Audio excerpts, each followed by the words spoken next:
আসসালামু আলাইকুম ভিউয়ার্স, জানিয়ে দিব সর্বশেষ সংবাদগুলো।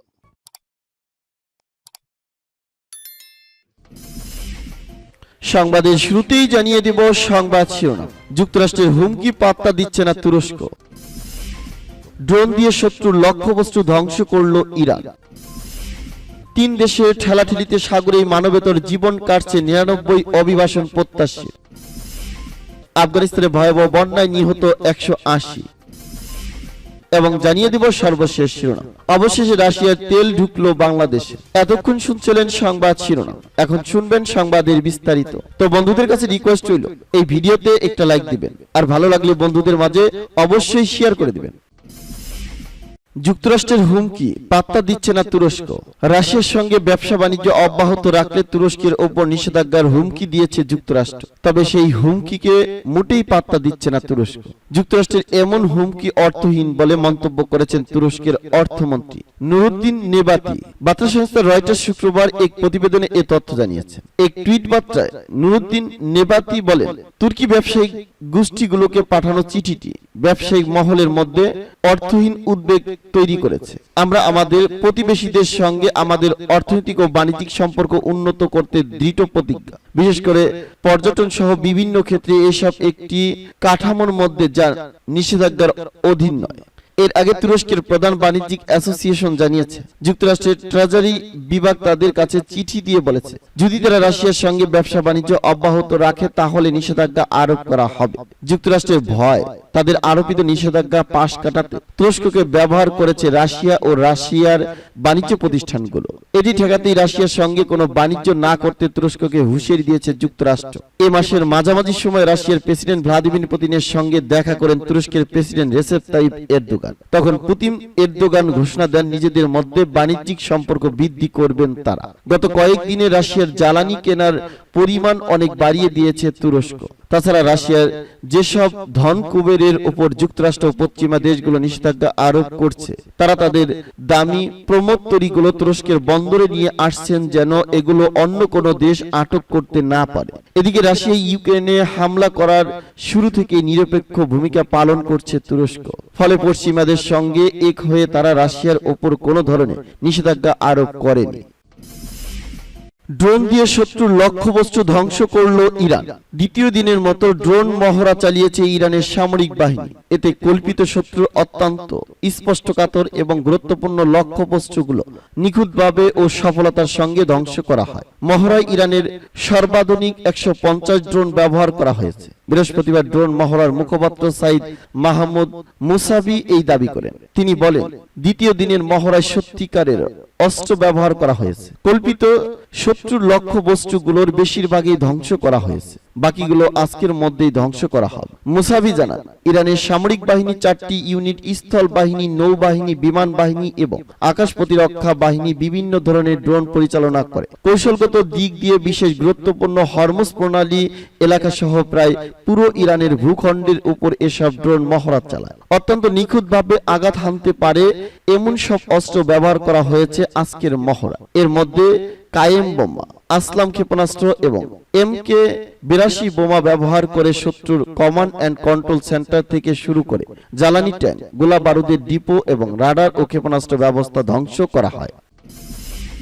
তিন দেশের ঠেলাঠেলিতে সাগরে মানবতার জীবন কাটছে 99 অভিবাসন প্রত্যাশীরা। ইউরোপে তিন দেশের ঠেলাঠেলিতে সাগরে মানবতার জীবন কাটছে 99 অভিবাসন প্রত্যাশী। উদ্ধারের পর 9 দিন পেরিয়ে গেলেও তাদের ব্যাপারে সিদ্ধান্ত পৌঁছাতে পারেনি ইউরোপের তিন দেশ।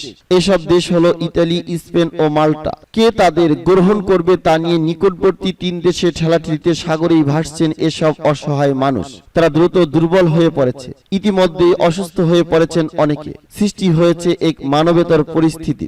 জানা গেছে, গত 17 আগস্ট তিউনিসিয়া উপকূলে একটি কাঠের নৌকা থেকে 101 জন অভিবাসন প্রত্যাশীকে উদ্ধার করে স্প্যানিশ দাতব্য সংস্থা ওপেন আর্মস। নৌকাটি অন্তত 16 আগস্ট থেকে পানিতে ভাসছিল। এর আরোহীদের বেশিরভাগই মিশরীয় পুরুষ।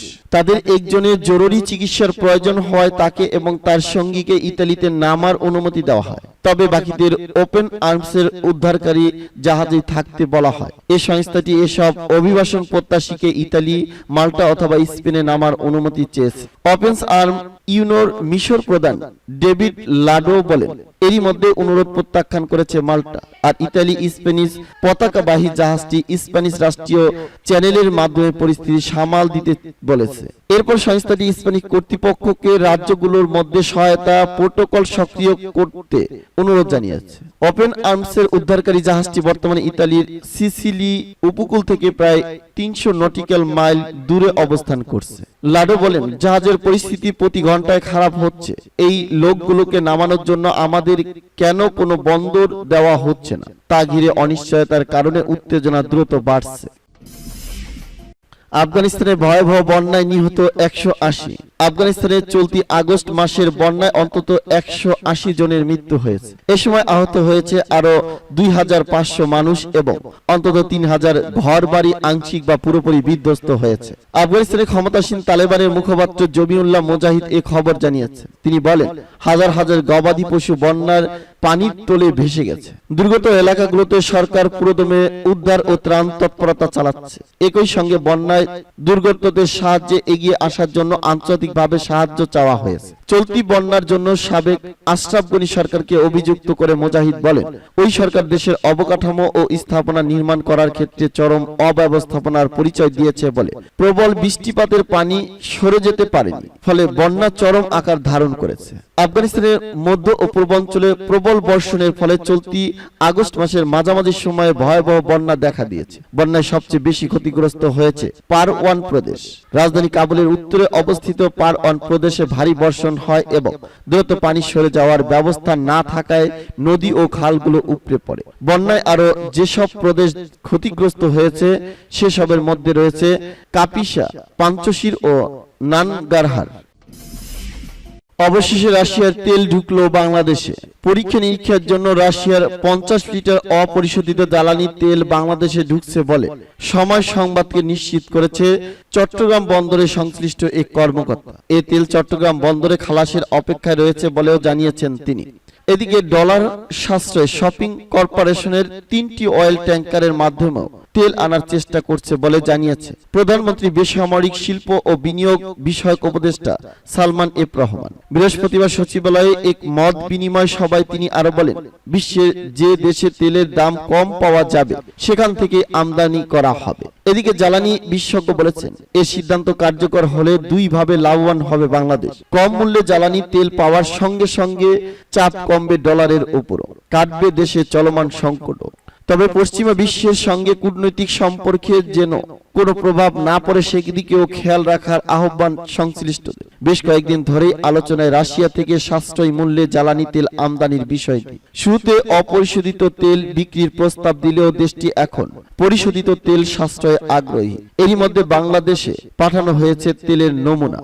তবে পুরো বিষয়ই এখনো প্রাথমিক পর্যায়ে। আর দেশটি থেকে জ্বালানি তেল আমদানি নিয়ে মূল্য পরিশোধ সহ নানা বিষয়ে রয়েছে বিভিন্ন জটিলতা। আর এসব নিয়ে শিগগিরই রাশিয়ার সঙ্গে বৈঠক হবে বলে জানাচ্ছে বাংলাদেশ পেট্রোলিয়াম কর্পোরেশন বিপিসি।